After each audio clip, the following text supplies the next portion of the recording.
ನಾನು ಲಾಸ್ಟ್ ಕ್ಲಾಸಲ್ಲಿ ನಿಮಗೆ CNC ಪ್ರೋಗ್ರಾಮಿಂಗ್ ಬಗ್ಗೆ ಇಂಟ್ರಡಕ್ಷನ್ ಹೇಳಿದ್ದೆ. ಇವತ್ತು ನಾವು CNC ಪ್ರೋಗ್ರಾಮಿಂಗ್ ಅಲ್ಲಿ G90 ಅಬ್ಸಲ್ಯೂಟ್ ಕೋಆರ್ಡಿನೇಟ್ ಸಿಸ್ಟಮ್ ಅವರು G91 ಇಂಕ್ರಿಮೆಂಟ್ ಕೋಆರ್ಡಿನೇಟ್ ಸಿಸ್ಟಮ್ ಯಾವ ರೀತಿ ವರ್ಕ್ ಮಾಡುತ್ತೆ ಅಂತ ನೋಡೋಣ. ಅದಕ್ಕೂ ಮುಂಚೆ ಗ್ರಾಫ್ ತೋರಿಸ್ತೀನಿ ನಾನು ನಿಮಗೆ. ಈ ಗ್ರಾಫ್ ಅನ್ನ ನೀವು ನೋಡ್ತಾ ಇರ್ಬೋದು. ನಾನು CNC ಇಂಟ್ರಡಕ್ಷನ್ ವಿಡಿಯೋದಲ್ಲಿ ತೋರಿಸಿದ್ದೀನಿ.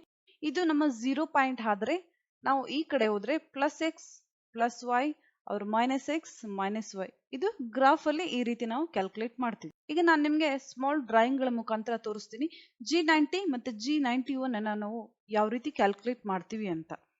ಇಲ್ಲಿ ನೀವು ನೋಡ್ತಾ ಇರ್ಬೋದು G90 ಡ್ರಾಯಿಂಗ್ ಇದೆ.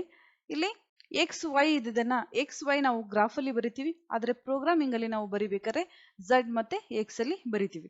ಅದಕ್ಕೋಸ್ಕರ ನಾನು ಇಲ್ಲಿ ವ್ಯಾಲ್ಯೂ ಅನ್ನ ಚೇಂಜ್ ಮಾಡಿದ್ದೀನಿ Z ಮತ್ತೆ X ಅಂತ. ಇದು ನಮ್ಮ 0 ಪಾಯಿಂಟ್. ನಾವು ಈ ಕಡೆ ಬಂದ್ರೆ -x ಅವ್ರ -z ಈ ರೀತಿ ನಾವು ಕ್ಯಾಲ್ಕುಲೇಟ್ ಮಾಡ್ತೀವಿ. ಇಲ್ಲಿ ನೀವು ನೋಡ್ಬೋದು ನಾನು ಒಂದು ಚಾರ್ಟ್ ಹಾಕಿದ್ದೀನಿ. ಇಲ್ಲಿ ನೀವು ನೋಡ್ಬೋದು ಇದು ಪಾಯಿಂಟ್ಸ್. ಫಸ್ಟ್ ಪಾಯಿಂಟ್ ಇಂದ ಸೆಕೆಂಡ್ ಪಾಯಿಂಟ್ ವರೆಗೆ ನಾವು x ಅಲ್ಲಿ ಎಷ್ಟು ಹೋಗ್ತಾ ಇದೀವಿ ಮತ್ತೆ z ಅಲ್ಲಿ ಎಷ್ಟು ಹೋಗ್ತಾ ಇದೀವಿ ಅಂತ ನಾನು ಇಲ್ಲಿ ನಿಮ್ಗೆ ಬರೆದು ತೋರಿಸ್ತೇನೆ. ಆಲ್ರೆಡಿ ನಿಮ್ಗೆ CNC ಪ್ರೋಗ್ರಾಮ್ ಗೊತ್ತಿದ್ರೆ ಇದ್ರ ಅವಶ್ಯಕತೆ ಇರೋದಿಲ್ಲ. ಆದ್ರೆ ಬೇಸಿಕ್ ಇಂದ CNC ಪ್ರೋಗ್ರಾಮಿಂಗ್ ಕಲಿಯೋರು, CNC ಪ್ರೋಗ್ರಾಮಿಂಗ್ ಬಗ್ಗೆ ಯಾರಿಗೆ ಏನೂ ಗೊತ್ತಿರಲ್ಲ ಅವ್ರಿಗೆ ಇದೆಲ್ಲ ತುಂಬಾ ಈಸಿ ಆಗುತ್ತೆ. ನಾವು ಯಾವುದೇ ಕ್ಲಾಸ್ ಹೇಳ್ಬೇಕಾದ್ರೂ ಬೇಸಿಕ್ ಇಂದ ನಾವು ಹೇಳ್ತೀವಿ. ಅದಕ್ಕೋಸ್ಕರ ನಾ ಈ ಡ್ರಾಯಿಂಗ್ ಗಳ ಮುಖಾಂತರ ನಿಮ್ಗೆ ತೋರಿಸ್ತಾ ಇದ್ದೀನಿ. ಇಲ್ಲಿ ಇದು ನಮ್ಮ 0 ಪಾಯಿಂಟ್ ಅಂತ ಹೇಳಿ ನಾವು ಕ್ಯಾಲ್ಕುಲೇಟ್ ಮಾಡಿದ್ರೆ x ಮತ್ತೆ z ನಾವು x ಹೋಗಿಲ್ಲ ಮತ್ತೆ z ಸಹ ಹೋಗ್ತಾ ಇಲ್ಲ. ಇಲ್ಲಿ ನಮ್ಮ x ಪಾಯಿಂಟ್ 0 ಇರುತ್ತೆ, z ಸಹ 0ನೇ ಇರುತ್ತೆ. ನೆಕ್ಸ್ಟ್ ನಾವು ಫಸ್ಟ್ ಪಾಯಿಂಟ್ ಇಂದ ಸೆಕೆಂಡ್ ಪಾಯಿಂಟ್ ಗೆ ಹೋಗ್ತಾ ಇದೀವಿ. ನಾವು z ಆಕ್ಸಿಸ್ ಮೇಲೆ ಹೋಗ್ತಾ ಇದೀವಿ, x ಆಕ್ಸಿಸ್ ಮೇಲೆ ಹೋಗ್ತಾ ಇಲ್ಲ. ಅದಕ್ಕೋಸ್ಕರ ಇಲ್ಲಿ z ನಾವು ಎಷ್ಟು ಬಂದಿದೀವಿ 100, x ಅಲ್ಲಿ 0 ಇದೆ, ನಾವು z ಅಲ್ಲಿ 100 ಬಂದಿದೀವಿ.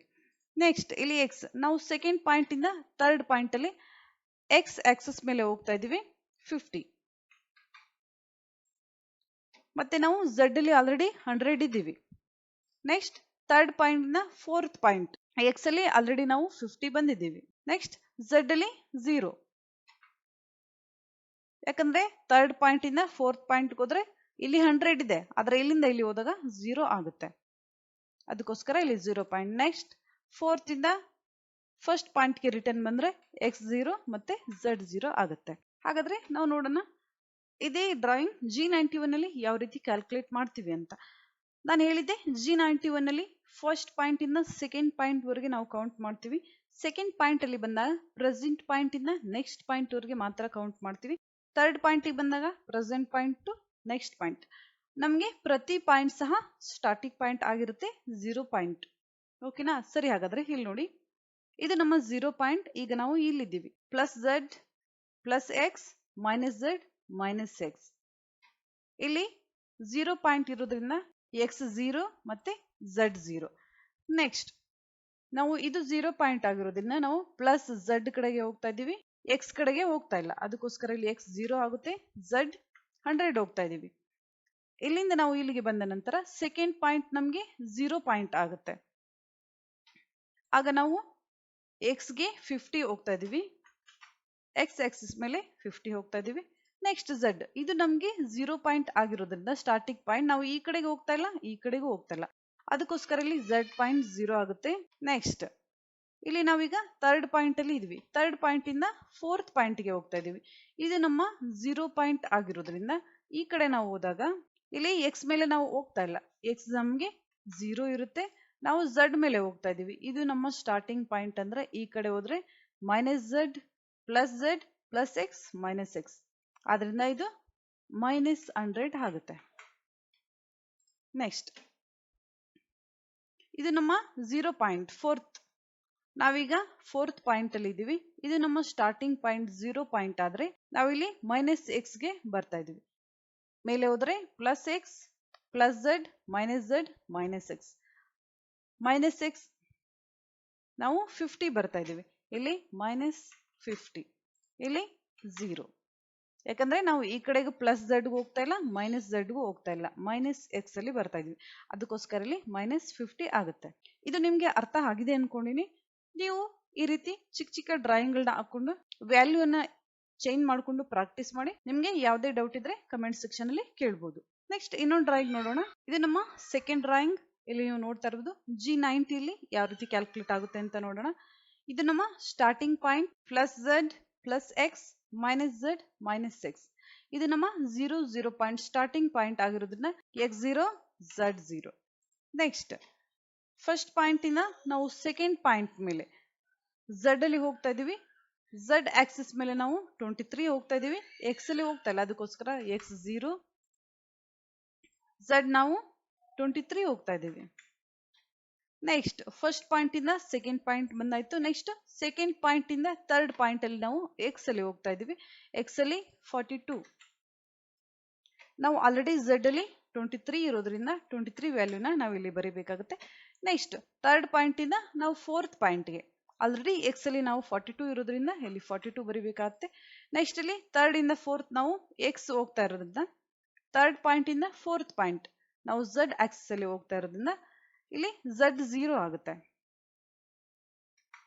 ಯಾಕಂದ್ರೆ ನಾವು ಇಲ್ಲಿದ್ದಾಗ Z23 ಇದೆ, ಇಲ್ಲಿಂದ ವಾಪಸ್ ಇಲ್ಲಿ ಹೋದಾಗ ಅದು 0 ಆಗುತ್ತೆ. ನೆಕ್ಸ್ಟ್ ಫೋರ್ತ್ ಪಾಯಿಂಟ್ ಇಂದ ಮತ್ತೆ ನಾವು ರಿಟರ್ನ್ 0 ಪಾಯಿಂಟ್ ಬಂದಾಗ ಇಲ್ಲಿ X ಸಹ 0 और Z ಸಹ 0 ಆಗುತ್ತೆ. ಇಲ್ಲಿ ನಾವು ನೋಡೋಣ G91 ಅಲ್ಲಿ ಯಾವ ರೀತಿ ಕ್ಯಾಲ್ಕುಲೇಟ್ ಆಗುತ್ತೆ ಅಂತ. G91 ಅಲ್ಲಿ ನಾವು ಪ್ರೆಸೆಂಟ್ ಪಾಯಿಂಟ್ ಇಂದ ನೆಕ್ಸ್ಟ್ ಪಾಯಿಂಟ್ ಅಂತ ಮಾತ್ರ ಕ್ಯಾಲ್ಕುಲೇಟ್ ಮಾಡ್ತೀವಿ. ಇಲ್ಲಿ ನಮ್ಮ ಪ್ರತಿ ಪಾಯಿಂಟ್ ಸ್ಟಾರ್ಟಿಂಗ್ ಪಾಯಿಂಟ್ ಆಗಿರುತ್ತೆ. ಇದು ಸ್ಟಾರ್ಟಿಂಗ್ ಪಾಯಿಂಟ್ ಆಗಿರೋದ್ರಿಂದ ನಾವು X ಮತ್ತೆ Z ಅನ್ನ 0 ಬರಿತೀವಿ. ನಾವು X ಆಕ್ಸಿಸ್ ಮೇಲೇನು ಹೋಗ್ತಾ ಇಲ್ಲ, Z ಆಕ್ಸಿಸ್ ಮೇಲೇನು ಹೋಗಿಲ್ಲ, ಅದಕ್ಕೋಸ್ಕರ. ನೆಕ್ಸ್ಟ್ ಫಸ್ಟ್ ಪಾಯಿಂಟ್ ಇಂದ ಸೆಕೆಂಡ್ ಪಾಯಿಂಟ್, ಇದು ನಮ್ಮ ಸ್ಟಾರ್ಟಿಂಗ್ ಪಾಯಿಂಟ್. ನಾವು ಈ ಕಡೆ ಹೋಗ್ತಾ ಇರೋದ್ರಿಂದ ಪ್ಲಸ್ Z ಹೋಗ್ತಾ ಇದೀವಿ. 23 ಇಲ್ಲಿ X ಅಲ್ಲಿ ನಾವು ಹೋಗ್ತಾ ಇಲ್ಲ, ಅದಕ್ಕೋಸ್ಕರ ಇಲ್ಲಿ 0 ಬರುತ್ತೆ. ಇಲ್ಲಿ ಪ್ಲಸ್ 23. ನೆಕ್ಸ್ಟ್ ನಾವು ಇಲ್ಲಿ ಬಂದಾಗ ಇದು ನಮ್ಮ ಸ್ಟಾರ್ಟಿಂಗ್ ಪಾಯಿಂಟ್ ಆಗುತ್ತೆ. ಇದು ಪ್ರೆಸೆಂಟ್ ಪಾಯಿಂಟ್, ಯಾಕಂದ್ರೆ G91 ಅಲ್ಲಿ ನಾವು ಹಿಂದಿಂದನ ಕ್ಯಾಲ್ಕುಲೇಟ್ ಮಾಡೋದಿಲ್ಲ. ಪ್ರೆಸೆಂಟ್ ಪಾಯಿಂಟ್ ಇಂದ ನೆಕ್ಸ್ಟ್ ಪಾಯಿಂಟ್ ಅನ್ನ ಮಾತ್ರ ಕ್ಯಾಲ್ಕುಲೇಟ್ ಮಾಡ್ತೀವಿ, ಅದಕ್ಕೋಸ್ಕರ. ಇದು ನಮ್ಮ ಸ್ಟಾರ್ಟಿಂಗ್ ಪಾಯಿಂಟ್ ಆದ್ರೆ ನಾವು Z ಅಲ್ಲಿ ಹೋಗ್ತಾ ಇಲ್ಲ, X ಅಲ್ಲಿ ಹೋಗ್ತಾ ಇದೀವಿ. 42 ಇಲ್ಲಿ Z ನಮ್ದು 0 ಇರುತ್ತೆ, ಯಾಕಂದ್ರೆ ನಾವು Z ಅಲ್ಲಿ ಹೋಗಿಲ್ಲ. ಥರ್ಡ್ ಪಾಯಿಂಟ್ ಗೆ ಬಂದಾಗ ಥರ್ಡ್ ಪಾಯಿಂಟ್ ನಮ್ಮ ಸ್ಟಾರ್ಟಿಂಗ್ ಪಾಯಿಂಟ್ ಆಗುತ್ತೆ. Plus Z minus Z plus X minus X. ಇದು 0 ಪಾಯಿಂಟ್ ಆಗಿರೋದ್ರಿಂದ ನಾವು ಈ ಕಡೆ ಹೋಗ್ತಾ ಇದೀವಿ. X ಅಲ್ಲಿ ನಾವು ಹೋಗ್ತಾ ಇಲ್ಲ, ಅದಕ್ಕೋಸ್ಕರ X ಇಲ್ಲಿ 0 ಇರುತ್ತೆ. ಇದು ಸ್ಟಾರ್ಟಿಂಗ್ ಪಾಯಿಂಟ್ ಆಗಿರೋದ್ರಿಂದ ಈ ಕಡೆ ಹೋದ್ರೆ ಮೈನಸ್ Z 23 ಮೈನಸ್ 23. ನೆಕ್ಸ್ಟ್ ಇದು ನಮ್ಮ ಸ್ಟಾರ್ಟಿಂಗ್ ಪಾಯಿಂಟ್ ಆಗಿರೋದ್ರಿಂದ ಮೇಲೆ ಹೋದ್ರೆ plus X plus Z minus Z minus X. ಇಲ್ಲಿಂದ ನಾವು ಕೆಳಗಡೆ ಬರ್ತಾ ಇರೋದ್ರಿಂದ 42 ವ್ಯಾಲ್ಯೂ ಬಂದು ಮೈನಸ್ 42 ಆಗುತ್ತೆ, ಅಂದ್ರೆ ಮೈನಸ್ ಎಕ್ಸ್. ನೆಕ್ಸ್ಟ್ ನಾವು ಮೈನಸ್ ಎಕ್ಸ್ ಅಲ್ಲಿ ಬರ್ತಾ ಇದೀವಿ, ಈ ಕಡೆ ಹೋಗ್ತಾ ಇಲ್ಲ, ಅದಕ್ಕೋಸ್ಕರ ಇದು 0 ಪಾಯಿಂಟ್ ಆಗುತ್ತೆ. ನಿಮ್ಗೆ ಅರ್ಥ ಆಗಿದೆ ಅನ್ಕೊಂಡಿನಿ. ನಿಮ್ಗೆ ಗೊತ್ತಾಗಿಲ್ಲ ಅಂದ್ರೆ ನೀವು ಈ ರೀತಿ ಮನೆಯಲ್ಲಿ ಪ್ರಾಕ್ಟೀಸ್ ಮಾಡ್ಬೋದು. ಏನೇ ಡೌಟ್ ಇದ್ರೂ ನನಗೆ ಕೇಳ್ಬೋದು. ನೆಕ್ಸ್ಟ್ ಕ್ಲಾಸಲ್ಲಿ ನಾನು ಹೇಳ್ತೀನಿ ನಿಮಗೆ ಚಾಂಪರ್ ಮತ್ತೆ ರೇಡಿಯಸ್ನ ಯಾವ ರೀತಿ ಕ್ಯಾಲ್ಕುಲೇಟ್ ಮಾಡಬೇಕು ಅಂತ.